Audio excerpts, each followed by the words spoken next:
High student, আমি প্রিয়াঙ্কা বইতে চলে এসেছি আর একটা নতুন ভিডিও নিয়ে। আজকে যেটা নিয়ে আলোচনা করব, এইচএস 2025-এর যারা রেগুলার বেসিসে আমার ক্লাসগুলো ফলো করছিলে তারা জানো যে আমি কিন্তু টেস্ট পেপারে প্রত্যেকটা পেজ করিয়ে দিচ্ছিলাম। তো আজকে আমরা এসসি 133-এর 2 মার্কসের কোশ্চেন অ্যান্সার সলভ করব। তাহলে চলো দেখে নেওয়া যাক। আমি কিন্তু তোমাদের এমসিকিউ এবং এসএকিউ প্রত্যেকটা পেজ করিয়ে দিয়েছি, এবং যারা দেখোনি অবশ্যই প্লেলিস্টটা চেক করো, সেখান থেকে পেয়ে যাবে। তো 2 মার্কস আর 3 মার্কসের যে প্রশ্নগুলো রয়েছে প্রথম 15টা পেজ আমি সলভ করিয়ে দেবো। তো আজকে এই পেজটা চলো স্টার্ট করে দেওয়া যাক। অবশ্যই খাতা পেন নিয়ে বসো, যেগুলো তোমাদের বইতে আমি ভালোভাবে পাইনি সেগুলো কিন্তু লিখিয়ে দেবো, এবং অন্য জায়গা থেকেও যেগুলো পেয়েছি সেগুলো একটু তোমাদের লিখে নিতে হবে, এবং বইটাও একটুখানি সাথে নিয়ে বসো। তো প্রথম যে প্রশ্নটা রয়েছে যে টুম্পা সদ্য মা হয়েছেন, কিন্তু তিনি তার সন্তানকে স্তনপান করাতে অস্বীকার করেছেন। এমতো অবস্থায় সন্তান ও তার ওপর কী প্রভাব পড়বে? এবার আমরা জানি যে শিশু স্তনপান করানোটা অত্যন্ত আবশ্যক ব্যাপার, কারণ যে দুগ্ধ, যেটা আমরা মাতৃদুগ্ধ বলি, সেখান থেকে আমরা অ্যান্টিবডি পাই, আইজিএ পাই, এবং সেটা হচ্ছে একটা সুষম খাদ্য যেটা শিশুর বৃদ্ধিতে সহায়ক। ঠিক আছে, তো সেই জন্য শিশুর বৃদ্ধির জন্য এবং রোগ প্রতিরোধ ক্ষমতা তৈরি করার জন্য শিশুর দেহে অত্যন্ত আবশ্যক জিনিস হচ্ছে মাতৃদুগ্ধ। যদি না পান করানো হয় তাহলে কি হবে, যে রোগ প্রতিরোধ ক্ষমতা তৈরি হবে না শিশুর মধ্যে, এবং শিশুর বৃদ্ধির জন্য কিন্তু সেটা যেহেতু দরকার, তাই বৃদ্ধিও কিন্তু ব্যাহত হতে পারে।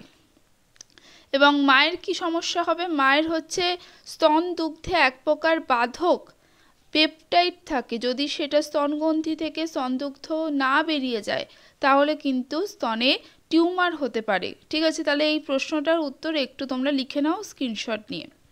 পরের যে প্রশ্নটা রয়েছে সেটা হচ্ছে পিডোজেনেসিস কি? আচ্ছা, আগে বলেছি, প্রত্যেকটা ভিডিওতে বলি, এই বইটা সাঁতরা পাবলিকেশনের এই বইটা আমি কিন্তু পেজ নাম্বার বলছি, কারণ আমার কাছে এই বইটা আছে, ওল্ড ভার্সনটা আছে। তো তোমাদের পেজ যদি কোনোভাবে না মেলে তাহলে একটু স্ক্রিনশট নিয়ে নাও, আর আমি তো তোমাদের চ্যাপ্টারের নাম বলে দিচ্ছি। আর যদি এই বইটারই নিউ ভার্সন তোমাদের কাছে থেকে থাকে তাহলে পেজ নাম্বার একটা দুটো পেজ এদিক ওদিক হতে পারে, একটু মিলিয়ে নিও। ঠিক আছে, তারপরে যেটা আছে সেটা হচ্ছে পিডোজেনেসিস কি, পেয়ে যাবে পেজ নাম্বার 32-তে। ঠিক আছে, যদি লার্ভা অবস্থায় কোনো প্রাণী প্রজননে সক্ষম হয়, এই প্রক্রিয়াকে বলে হচ্ছে পিডোজেনেসিস। ঠিক আছে, তো এটার একটা উদাহরণও আছে এটার সাথেই, তোমরা এটাও দেখে নেবে। আর আরেকটা কথা বলি যে নিউটেনিটাও কিন্তু দেখবে, এটা কিন্তু প্রশ্নটা আমি পেয়েছি। তারপরের যেটা রয়েছে অ্যাটাভিজম। অ্যাটাভিজম বলতে কি বোঝো? আচ্ছা, একটু লিখে নেবে যে অ্যাটাভিজম হচ্ছে একটা বৈশিষ্ট্য, একটা জিনগত বা জিন নিয়ন্ত্রক একটা বৈশিষ্ট্য যেটা পূর্বপুরুষ থেকে আমরা পেয়ে থাকি। ধরো কোনো এক পূর্বপুরুষের সেই বৈশিষ্ট্যটা ছিল, কিন্তু বাবা মায়ের মধ্যে সেই বৈশিষ্ট্যটা নেই, কিন্তু হতেই পারে যে পরবর্তী জেনারেশনের তার সন্তান সন্ততির মধ্যে সেই বৈশিষ্ট্য চলে আসতে পারে। এই ব্যাপারটা হচ্ছে অ্যাটাভিজম। ঠিক আছে, একটা জিন নিয়ন্ত্রক নেটওয়ার্ক। একটু লিখে নাও স্ক্রিনশট নিয়ে। আচ্ছা, তারপরে যে প্রশ্নটা রয়েছে সেটা হচ্ছে এক্সোটিক ফিশ বলতে কি বোঝো? আচ্ছা, আমি তোমাদের একটা প্রশ্ন করছি যে তোমরা যে 6 নম্বর চ্যাপ্টারে যে রেপ্লিকেশন, ট্রান্সক্রিপশন, ট্রান্সলেশন, এটা অনেকেরই সমস্যা থাকে। তো আমি ভেবেছি যে এই ভিডিওগুলোতে অবশ্যই দেব, তার সাথে সাথে তোমাদের এই 3টে ব্যাপার একটু ক্লিয়ার করে দেবো। তো তোমরা অবশ্যই কমেন্টে জানাবে যে ভিডিও চাইছো কিনা, তাহলে আমি খুব তাড়াতাড়ি রেপ্লিকেশন, ট্রান্সক্রিপশন, ট্রান্সলেশন প্রক্রিয়া নিয়ে আলোচনা করব। ঠিক আছে, বিদেশি কার্প মানে হচ্ছে বিদেশ থেকে যে পোনা মাছগুলো আমদানি করা হয় সেইগুলো হচ্ছে বিদেশি কার্প বা এক্সোটিক কার্প বলে। ঠিক আছে, এবং আমি আগেও বলেছি যে বিদেশি কার্প তোমাদের জন্য ভেরি ভেরি ইম্পর্ট্যান্ট এক্সামের জন্য, এবং যে কোনো দুটো সিলভার কার্প হোক, কমন কার্প হোক, যে কোনো তোমরা একটু দেখে রাখবে বিজ্ঞানসম্মত নাম সহ। ঠিক আছে, আন্ডারলাইন করবে অবশ্যই বিজ্ঞানসম্মত নামে, লেখা প্র্যাকটিস করতে হবে, না হলে স্পেলিং ভুল হয়ে যাবে। তারপরে অথবার প্রশ্ন, ডেয়ারি ফার্ম ম্যানেজমেন্ট বলতে কি বোঝো? পেয়ে যাবে 587 10 নম্বর চ্যাপ্টারের প্রশ্ন। ঠিক আছে, যে ডেয়ারি বলতে আমরা দুগ্ধ উৎপাদন কেন্দ্র, যেখান থেকে দুধ জাতীয় জিনিস তৈরি করা হচ্ছে সেইটা।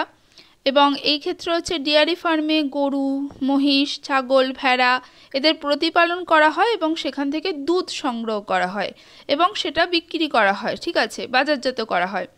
এইটা হচ্ছে ডেয়ারি ফার্ম ম্যানেজমেন্ট। এবার এর সাথে লিখে দেবে যে প্রতিপালন যে করা হয়, যে গরু, মহিষ, ছাগল, তাদের কিছু ব্যবস্থা নিতে হয়, কিভাবে প্রতিপালন করা হয়, 2-3টে জিনিস লিখে দেবে। যে তাদেরকে সুষম খাদ্য দিতে হবে এক কথা, আরেক কথা হচ্ছে যে যেখানে প্রতিপালন করা হচ্ছে সেই জায়গাটা পরিচ্ছন্ন রক্ষা করতে হবে, মানে ঠিকঠাক পরিষ্কার পরিচ্ছন্ন রাখা দরকার, এবং রোগ সংক্রমণ থেকে গবাদি পশুদের রক্ষা করতে হবে, ঠিক আছে, যাতে কোনো রোগ না হয়, এটা দিয়ে দেবে। তারপরের প্রশ্ন হচ্ছে জেনেটিক ফিউশন। জেনেটিক ফিউশন হচ্ছে দেখো আমরা জানি ক্রোমোসোমের মধ্যে জিন থাকে বর্তমান।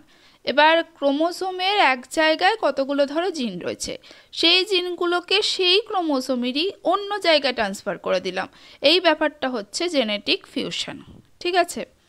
তাহলে এটা লিখে নেবে, এটা পেজ নাম্বার 681-এ 12 নম্বর চ্যাপ্টার।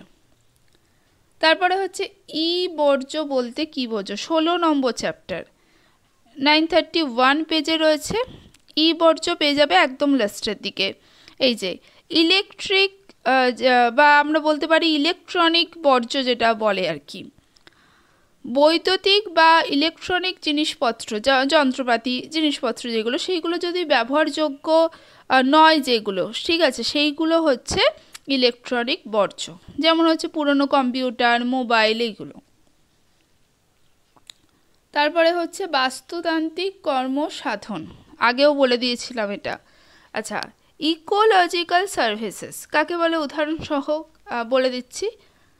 দেখো আমরা যদি একটা ভালো স্বাস্থ্যকর বাস্তুতন্ত্র থাকে সেখান থেকে আমরা অনেক সুবিধা লাভ করি, যেমন সেখান থেকে বিশুদ্ধ বায়ু পাবো, বিশুদ্ধ জল পাবো, সেখান থেকে খাদ্যের সুব্যবস্থা পাবো। তো এই ব্যাপারটা হচ্ছে ইকোলজিক্যাল সার্ভিসেস, ঠিক আছে, বোঝা গেছে।